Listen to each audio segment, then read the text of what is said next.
में बता रहे हैं, ड्यूरिंग और वाइल में दोनों में अंतर बता रहे हैं। तो ड्यूरिंग का प्रयोग उस दौरान के लिए किया जाता है।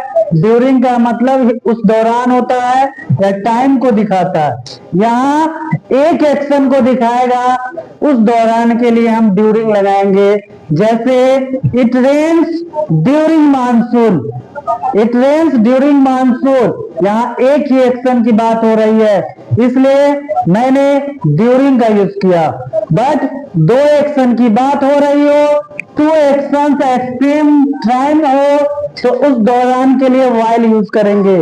जैसे वो she was studying while cooking, she was studying while cooking, वह स्टडिंग और कुकिंग देखो दो एक्शन है, स्टडिंग और कुकिंग। वह कुकिंग के दौरान पढ़ रही है, तो यहाँ उस दौरान हो गया, कुकिंग के दौरान पढ़ रही है, तो उस दौरान के लिए वाइल का प्रयोग किया गया, क्योंकि स्टडिंग और कुकिंग दो एक्शन है।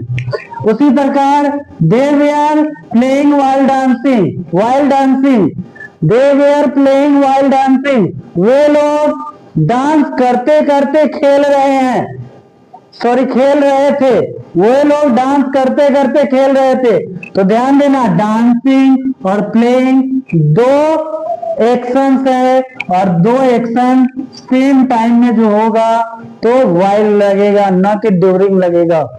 वाइल का एक और यूज है कि वाइल के बाद हमेशा जेरंड ही आता है। देखो वाइल आया तो जेरंड आया, वाइल आया तो जेरंड आया।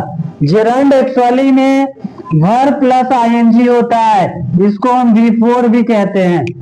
और हम इंफिनिटिव और जेरंड का क्लास अलग से लगाए हुए हैं। अगला इसका वाइल का हिंदी होता है जबकि, इंग्लिश में वेयर एज होता है।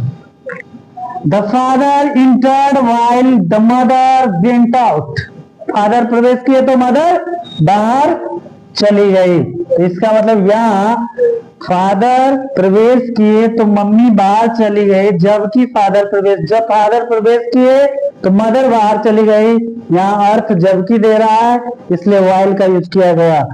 I was singing while he was reading, वह मैं गा रहा था जबकि वह पढ़ रहा था। तो यहाँ देखो वाइल का हिंदी जबकि निकल रहा है, तो वाइल का प्रयोग कर रहे हैं। तो ध्यान रखना, वाइल में उस दौरान के लिए और जबकि के लिए लगता है।